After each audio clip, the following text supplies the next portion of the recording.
بسم اللہ الرحمن الرحیم، الصلاۃ والسلام علیکہ یا سیدی یا رسول اللہ وعلی آلکہ و صحابکہ یا سیدی یا خاتم النبیین۔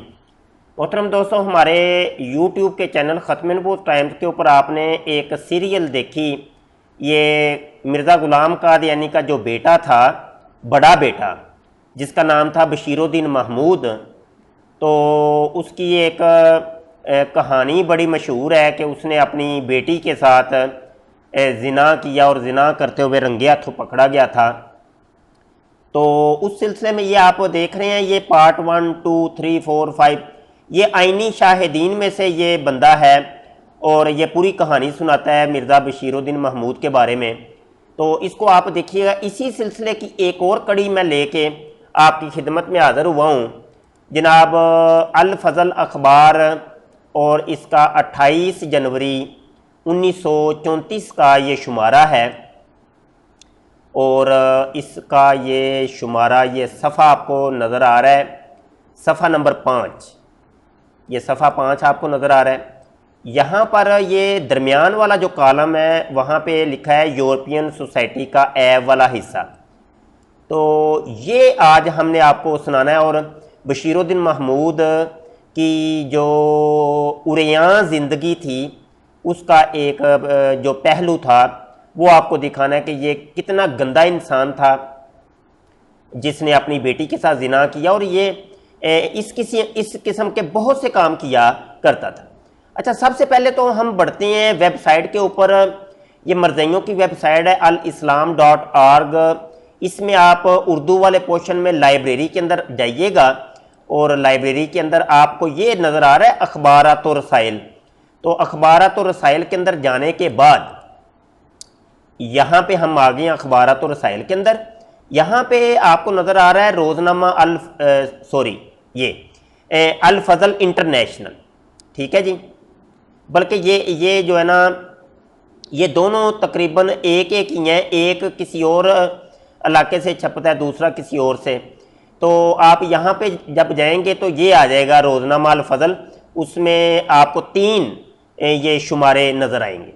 یہاں پر یہ گزشتہ شمارے، یہاں پہ آپ نے کلک کرنا ہے، اور جب ہم یہاں پہ آ جاتے ہیں تو یہ دیکھ رہے ہیں، یہ سارے گزشتہ شمارے الفضل کے 2012 1964، یہ سارے پچھلے شمارے۔ یہ 1934 کے اندر یہ جنوری، اور یہ 28 جنوری کا یہ شمارہ آپ خود PDF اٹھا لیجئے گا۔ اب آ جاتے ہیں واپس۔ اب اس کے صفحہ نمبر 5 کے اوپر آپ ذرا دیکھیے، میں صفحہ تھوڑا سا بڑا کر لیتا ہوں، آپ اس کو اچھے طریقے سے آپ کو پڑھنے کو ملے گا۔ آپ اندازہ کر سکتے ہیں کہ یہ جو قادیانی مرزائیوں کا یہ جو خلیفہ تھا کتنا گندا انسان تھا، اور کس قسم کے یہ کام کیا کرتا تھا۔ جناب لکھتے ہیں کہ اس کی مثال یوں دی جا سکتی ہے کہ جیسے کپڑا ہے، وہ بھی کپڑے ہی ہیں جو یورپ کی عورتیں پہنتی ہیں، جن کا نام اگرچہ کپڑا ہوتا ہے مگر جسم کا ہر حصہ اس میں سے ننگا نظر آتا ہے۔ جب میں ولایت گیا، یہ کون کہہ رہا ہے؟ یہ بشیر الدین محمود کہہ رہا ہے، بشیر الدین محمود۔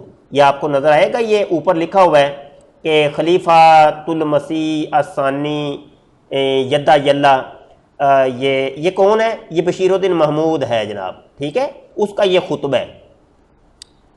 اچھا جی، وہ کہتا ہے جی مجھے اتنا تو پتہ ہے کہ یہ جو یورپ کی عورتیں ہیں یہ ننگی رہتی ہیں، کپڑے ایسے پہنتی ہیں کہ جس میں بدن نظر آتا ہے، مگر جسم کا حصہ اس میں سے ننگا نظر آتا ہے۔ جب میں ولایت گیا تو مجھے خصوصیت سے خیال تھا کہ یورپین سوسائٹی کا ایب والا حصہ بھی دیکھوں۔ مطلب یہ کہ وہ کہتا تھا کہ مجھے لوگوں نے بتایا تو ہے کہ ایک عورتیں جو ہیں وہ کپڑے ایسے پہنتی ہیں کہ جیسے کہ وہ ننگی نظر آ رہی ہیں، لیکن مجھے اب وہ ننگی عورتیں دیکھنے کا بڑا اشتیاق تھا، مجھے بڑا شوق تھا کہ میں دیکھوں تو صحیح کہ ان کے جسم کے جو اعضاء ہیں وہ کیسے نظر آتے ہیں۔ تو قادیانی مرزائیوں کے تو مرزین جو لڑکیاں ہیں ان کے اعضاء تو میں نے دیکھ لیے ہیں، اب یورپ کا جو ایب والا حصہ ہے نا، وہ میں دیکھنا چاہتا ہوں کہ وہ کیسا ہوتا ہے۔ اچھا جی، مگر قیام انگلستان کے دوران میں مجھے اس کا موقع نہ ملا۔ کہتا ہے پہلا جو موقع تھا نا وہ گوا دیا میں نے، وہ تو فضول گیا، کوئی فائدہ نہیں ہوا، اتنے پیسے خرچ کے میں وہاں گیا تھا، یہی کام تو کرنے گیا تھا، وہ کام میرا تو ہوا نہیں ملا۔ واپسی پر جب ہم فرانس آئے تو میں نے چودھری ظفر اللہ خان، یہ وہی چودھری ظفر اللہ خان ہے جو پاکستان کا وزیر خارجہ تھا اور جس نے جناب قائد اعظم رحمۃ اللہ علیہ کا جنازہ تک بھی نہیں پڑھا تھا، اور یہ وہ تھا کہ جس نے ربوے کی زمین جناب لیز پر لی تھی اور قادیانیت کو بڑا پروموٹ کیا تھا، یہ وہ ہے چودھری ظفر اللہ خان صاحب سے جو میرے ساتھ تھے۔ کہا کہ مجھے کوئی ایسی جگہ دکھائیں جہاں یورپین سوسائٹی اریانی سے نظر آ سکے۔ اریانی یعنی سیدھے سادھے لفظوں میں آپ سمجھیں تو ننگی لڑکیاں مجھے نظر آ سکیں۔ یہ بڑا ادبی زبان کے اندر یہ لکھا ہوا ہے، اس کو میں سلیس کر کے آپ کو سمجھا رہا ہوں کہ مطلب ننگی لڑکیاں۔ اب وہ لفظ یہ لکھنا نہیں چاہ رہے تھے کہ بھائی جہاں پہ ننگی لڑکیاں نظر آئیں مجھے وہ والی جگہ دکھاؤ، تو اس نے لکھ دیا کہ جہاں یورپین سوسائٹی اریانی سے نظر آ سکے۔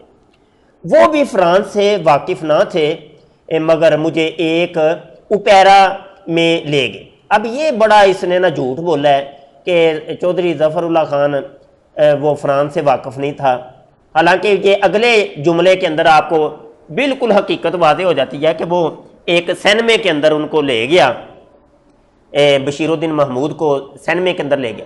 جب وہ واقف ہی نہیں تھا ظفر اللہ خان تو اس کو سینمے کا کہاں پہ پتہ؟ اور یہاں سے یہ بھی پتہ چلتا ہے کہ یہ جناب یہ سب قادیانی مرزئی سب ہی گندے ایک قسم کے گندے تھے۔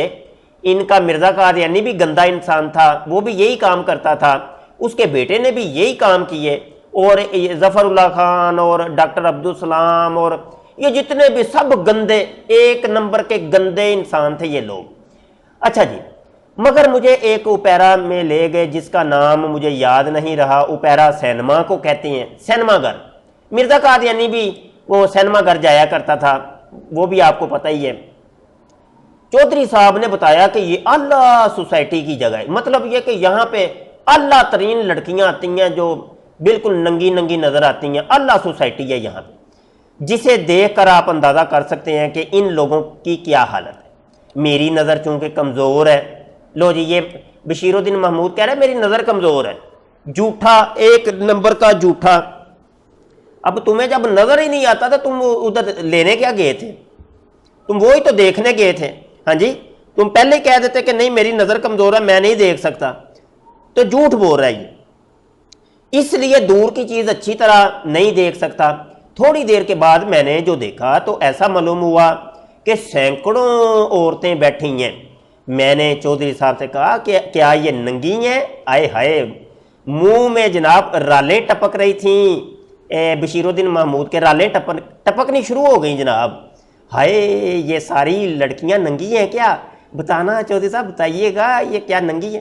انہوں نے بتایا یہ ننگی نہیں بلکہ کپڑے پہنے ہوئے ہیں، مگر باوجود اس کے وہ ننگی معلوم ہوتی ہیں کیونکہ وہ کپڑے بریک تھے انہوں نے پہنے ہوئے، تو یہ بھی ایک لباس ہے۔ اس طرح ان لوگوں کی شام کی دعوتوں کی گاؤن ہوتے ہیں، نام تو اس کا بھی لباس ہے مگر اس میں سے جسم کا ہر حصہ بالکل ننگا نظر آتا ہے۔ گاؤن یہ انگریزنیاں جو لباس پہنتی ہیں وہ رات کو سوتے ہوئے، اور مطلب یہ ننگا لباس ہوتا ہے، وہ نام کا کپڑا ان کے بدن کے اوپر ہوتا ہے، بس نام کا کپڑا، مطلب ہر چیز اس میں سے نظر آ رہی ہوتی ہے۔ اچھا جی، یہ آپ مزید پڑھ لیجئے گا سارا اور یہ دیکھ لیں، یہ بشیر الدین محمود جو تھا مرزا غلام قادیانی، مرزائیوں کا جو مسیح موت ہے، منہ بولا نبی، اس کا بیٹا، جناب اس کی حالت آپ دیکھ لیں۔ اور یہاں پہ آپ کو میں نے یہ بھی ساتھ بتانا ہے کہ موجودہ قادیانیوں کا جو فرقہ ہے جس کو یہ لیڈ کر رہا ہے قادیانی مرزئی خلیفہ مرزا مسرور، تو یہ اسی فرقے کا خلیفہ ہے جس فرقے کی بنیاد بشیر الدین محمود نے رکھی تھی۔ مرزائیوں کے بہت سے فرقے ہو چکے ہیں، تو ابتدا کے اندر مرزائیوں کے 1914 کے اندر 2 فرقے بن گئے تھے، ایک فرقہ لاہوری فرقہ اور ایک محمودی فرقہ۔ محمودی فرقہ سے مراد یہی بشیر الدین محمود والا فرقہ، اور اسی محمودی فرقے کو لیڈ کر رہا ہے خلیفہ مرزا مسرور۔ تو یہ بھی بات ذہن میں نشین کر لیجئے گا، کیونکہ ان کے آپس کے اندر بڑے رولے ہیں، کوئی سمجھ نہیں آتی کہ یہ آپ تو صرف جانتے ہیں کہ یہ بندہ مرزائی ہے قادیانی ہے، لیکن آپ کو نہیں پتا ہوتا یہ کس فرقے سے تعلق رکھتا ہے، کیونکہ یہ آپس کے اندر بھی ان کی بڑی جنگ و جدل ہو رہی ہے، بہت لڑائیاں مچی ہوئی ہیں۔ اس کو آپ یہاں پہ بھی دیکھ سکتے ہیں کہ یہ پروفیسر صاحب کس طریقے سے جناب بشیر الدین محمود کی گندی گندی حرکتیں بتا رہے ہیں، اور عبدالغفار جنبا اس کی زبان سے سنیے، وہ آپ کو بتائے گا کہ کس طریقے سے بشیر الدین محمود کی زندگی تھی۔ اصل حقائق، اصل چیزیں آپ کو ان لوگوں کے، یہ گھر کے جو بیدی ہیں نا، وہ کہتے ہیں نا گھر کا بیدی لنکا ڈائے، یہ لوگ آپ کو بتائیں گے اصل باتیں، اصل حقائق یہ کھول کے آپ کو بتاتے ہیں۔ تو میں سمجھتا ہوں کہ یہ اسی سلسلے کی ایک کڑی تھی جناب، اس کو مزید آپ اضافہ کر لیں، اور یہ بھی ویڈیوز ساتھ مزید آپ دیکھیں گے نا تو انشاءاللہ میں مزید اس کے آگے بھی اور بھی ان کی باتیں ہیں، ان کا انٹرویو ابھی چلے گا، اس کی ویڈیوز بھی میں لے کے آتا ہوں۔ تو اتنی دیر کے لیے یہ کافی ہے، آپ ہمارے چینل کو سبسکرائب کر لیں، یہی معلومات آپ نے پڑھنی ہوں، سننی ہوں، دیکھنی ہوں تو چینل سبسکرائب کر لیں، گھنٹی کے بٹن پر کلک کر لیں تاکہ کوئی نئی ویڈیو آئے تو آپ تک پہنچ جائے۔ السلام علیکم ورحمۃ اللہ وبرکاتہ۔